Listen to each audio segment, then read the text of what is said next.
Good morning. It's Monday morning, August 13th, 2018. I'm Karen Blinn and welcome to Title Talk. I have several new fiction books for you today.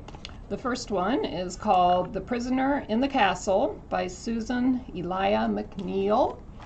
And it says, American-born spy and codebreaker extraordinaire Maggie Hope must solve a baffling series of murders among a group of captive agents on an isolated Scottish island as the acclaimed World War II mystery series from New York Times best-selling author Susan Elia McNeill continues. These World War II mysteries are kind of hot right now. If you like historical fiction, this one sounds really interesting. This one is called The Masterpiece by Fiona Davis. It takes place in the old Grand Central Terminal. It says, Davis takes readers into the glamorous Lost Art School within Grand Central Terminal, where two women 50 years apart strive to make their mark on a world set against them. And there actually was an art school in Grand Central Station. Who knew? And then presidential mysteries seem to be a bit of a thing right now. This one is called Final Resting Place by Jonathan F. Putnam. It's about Abraham Lincoln. It says 29-year-old Abraham Lincoln has spent his entire adult life running from his past, from the poverty of the dirt floor log cabin where he was raised, from the dominion of his uneducated father, and from a failed early courtship. But now, Lincoln's past is racing back to haunt him. I tell you, there are so many good books, it's almost impossible to decide what to read. Now this one strikes me as kind of humorous. This is called Hope Never Dies by Andrew Schaefer, who is the best-selling author of 50 Shames of Earl Grey. The synopsis is, it's been several months since the 2016 presidential election, and Uncle Joe Biden is puttering around his house, grouting the tile in his master bathroom, feeling lost and adrift in an America that doesn't make sense anymore. But when his favorite Amtrak conductor dies in a suspicious accident, Joe feels a familiar desire to serve, and he leaps into the role of amateur sleuth with a little help from his old friend, President Barack Obama, codename Renegade. Hope Never Dies by Andrew Schaefer. We have another timely book about wildfires called Burning Meredith by Elizabeth Gunn. This is a solid addition to a series that mixes procedural detail with domestic drama. On a much more serious note, we have one called Auschwitz Lullaby. This is available for the first time in English, and it's the story of Helene Hanneman, who is getting her 5 children ready for the day when the SS knocks on her door and demands that she and her husband, all of Romani heritage, follow them, be taken into custody. Another kind of cute little book, Lucy Burdett's Death on the Menu. When a killer strikes just before flan time, beloved food critic Haley Snow is forced to sniff out the murderer before someone else bites the dust. Death on the Menu. This is not a mystery. This is just a nice little novel called Meet Me at the Museum.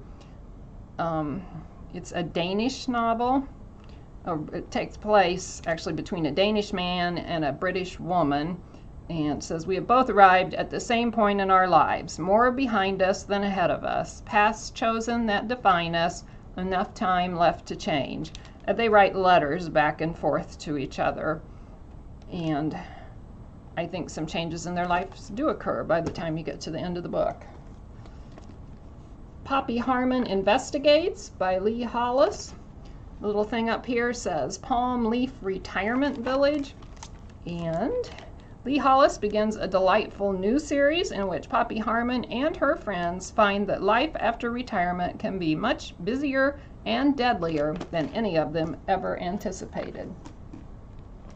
The Shakespeare Requirement by Julie Schumacher. This is a book about politics in the English department at a college.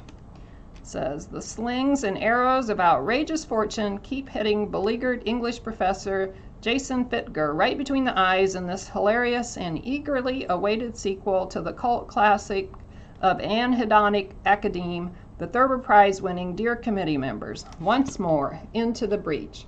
The Shakespeare Requirement by Julie Schumacher. Here is the book that is on the front cover of this month's book page, Where the Crawdads Sing by Delia Owen. It says, how long can you protect your heart? For years, rumors of the Marsh Girl have haunted Berkeley Cove, a quiet town on the North Carolina coast. So in late 1969, when handsome Chase Andrews is found dead, the locals immediately suspect Kaya Clark, the so-called Marsh Girl. And of course, this book tells how she is or is not the culprit. The Line That Held Us by David Joy. An accidental death and the cover-up that follows spark a dark series of events that reverberates through the lives of 4 people who will never be the same. It starts out as a hunting accident, apparently. Don't Eat Me by Colin Cotterill. Interesting title. This takes place in the country of Laos, and it's a Dr. Siri Paiboon mystery. He's a 75-year-old ex-national coroner of Laos, and it says he may have more experience dissecting bodies than making art, but now that he's managed to smuggle a fancy movie camera into the country, he devises a plan to shoot a Lao adaptation of War and Peace with his friend Sabale. The only problem, the Ministry of Culture must approve the script before they can get rolling. That, and that they can't figure out how to turn on the camera. That's another problem. So it is a mystery, but it sounds like it's probably a humorous sort of mystery. And then finally, we have a suspense novel called A River of Stars by Vanessa Hua. And this has gotten quite a bit of advance publicity. It says it splits the Chinese immigrant story into a kaleidoscopic spectrum, putting human faces to the many groups, rich and poor, privileged and marginalized, documented and not, who come to America.